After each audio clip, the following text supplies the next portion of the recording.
যদি তুমি শুধু মোটিভেশন শুনতে চাও তাহলে এই ভিডিওটা তোমার জন্য নয়, কারণ এখন যেটা আমি বলতে যাচ্ছি এটা তোমাকে একটু হার্ট করবে। কারণ আজকে আমি তোমাকে তোমার ফ্যামিলি, ফ্রেন্ডস, রিলেশনশিপ এই সব কিছু নিয়ে একটা হার্ড ট্রুথ বলতে যাচ্ছি।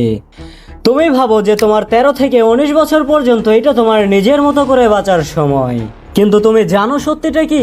সত্যিটা হলো এটাই ওই সময় যেটা তোমার 25 বছরে ডিসাইড করবে তুমি কনফিডেন্ট হবে নাকি কনফিউজড, রিচ হবে নাকি রিগ্রেট করবে, স্ট্রং হবে না ব্রোকেন। আজকে আমি তোমাকে 7টা এমন সত্যতা শেখাবো যেটা তুমি কোনো স্কুলেও শিখতে পারবে না, যেটা তোমাকে কোনো ভিডিওতেও শেখানো হবে না। আর আজকে যদি তুমি এই 7টা রুল ইগনোর করো তাহলে তোমার ফিউচার তোমাকে ইগনোর করবে। ট্রুথ 1, তুমি অতটাও স্পেশাল নয় যতটা তুমি ভাবো। সকল টিনেজার্স এইটা ভাবে যে আমি হয়তো সবার থেকে ডিফারেন্ট, আমি পরে বয়স আরো বাড়লে তখন সিরিয়াস হয়ে যাব। কিন্তু না, যদি তুমি ওইটাই করো যেটা বাকি সবাই করছে, স্ক্রলিং, প্রোক্রাস্টিনেটিং, এক্সকিউজেস, তাহলে মনে রেখো তোমার ফিউচারও অ্যাভারেজই হবে। কারণ ট্যালেন্ট রেয়ার নয়, রেয়ার তো ডিসিপ্লিন। আর যদি তুমি এখনো ডিসিপ্লিন না হও তাহলে তোমার কামাই করার বয়সে তোমার শুধু রিগ্রেটই করতে হবে। ট্রুথ 2, তুমি ভাবো যে মোটিভেশন দিয়ে কি হবে? তুমি ভাবো যে এখন পড়তে তো ফিল পাচ্ছি না, পরে পড়বো, থাক, কাল থেকে জিম করব, কাল থেকে সিরিয়াস হব। কিন্তু মনে রেখো তোমার ওই কাল কখনোই আসবে না। উইনার্সরা কোনো সময় ফিলের জন্য অপেক্ষা করে না, তারা শুধু ডিসিপ্লিনের সাথে কাজ শুরু করে দেয়। যদি তুমি শুধু তখনই অ্যাকশন নাও যখন তোমার মোড হয়, তাহলে বুঝে নিও তোমার ফিউচার, থাক, তুমি একজন বুদ্ধিমান। ট্রুথ 3, তোমার হাতে থাকা ফোন তোমার আইডেন্টিটি তৈরি করছে। তুমি আস্তে আস্তে ওইটাই হয়ে যাচ্ছ যেটা তুমি রেগুলারই কনজিউম করছো। যদি তোমার পুরো দিন রিলস, মিমস, র্যান্ডম গসিপ আর 10 সেকেন্ড ডোপামিন দিয়েই ভরে থাকে, তাহলে তোমার থিঙ্কিং গুলোও 10 সেকেন্ড হয়ে যাবে। তোমার ডিপ ফোকাস দূরে কোথাও হারিয়ে গেছে।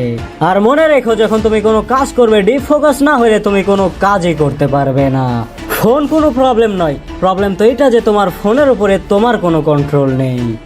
ট্রুথ 4, তোমার প্যারেন্টস কোনো সুপার হিরো নয়। একদিন এমন সময় হবে যেদিন তুমি এটা ফিল করবে যে তোমার প্যারেন্টস তোমার জন্য তাদের লাইফ কম্প্রোমাইজ করেছে, আর ওই দিন তোমার অনেক পরিমাণে গিল্ট ফিল হবে। এই জন্য তুমি এখনই তাদের ভ্যালুটা বোঝার চেষ্টা করো, নয়তো যখন তুমি বুঝবে ততদিনে হয়তো অনেক দেরি হয়ে যাবে। ট্রুথ 5, তোমার ফ্রেন্ডস গুলো সারা জীবন তোমার সাথে থাকবে না। স্কুল ফ্রেন্ডস, কলেজ ফ্রেন্ডস, বেশিরভাগ মানুষই শুধু একটা চেহারা মাত্র। আর যখন তুমি গ্রো করা শুরু করো তখন কিছু মানুষ দেখবে যে তারা আনকমফোর্টেবল হয়ে যায়, দেখবে যে তারা তোমাকে এটা বোঝাইতে চায় যে হয় তুমি তাদের লেভেলেই থাকো নয়তো তারা তোমাকে ছেড়ে দেবে। মনে রেখো গ্রোথ লোনলি হয়, আর এটা তোমাকে অ্যাকসেপ্ট করতেই হবে। ট্রুথ 6, রিলেশনশিপ তোমাকে নতুন করে তৈরিও করতে পারে, আবার তোমাকে ডুবাইতেও পারে। টিনেজে থাকা মানুষগুলো এই বিষয়ে একটু বেশি জড়িয়ে পড়ে। তোমার পার্টনার যদি তোমার গ্রোথকে সাপোর্ট না করে তাহলে বুঝে নিও যে সে তোমার ফিউচারকে স্লো করছে। লাভ ইম্পর্টেন্ট, কিন্তু সেলফ রেসপেক্ট আর অ্যাম্বিশনস তার থেকেও বেশি ইম্পর্টেন্ট।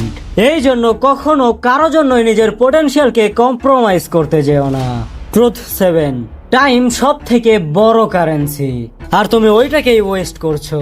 মনে রেখো টাকা আবারও কামানো যাবে, মার্ক ইমপ্রুভ করা যাবে, রেপুটেশন রিবিল্ড করা যাবে। আজকে যার বয়স 13 বছর, 5 বছর পরে তার বয়স 19 হয়ে যাবে। প্রশ্ন এটা নয় যে টাইম পার হবে কিনা, প্রশ্ন তো এটা যে তুমি ওই সময়ের সাথে নিজেকে গ্রো করবে নাকি শুধু বয়সটাই বাড়িয়ে যাবে।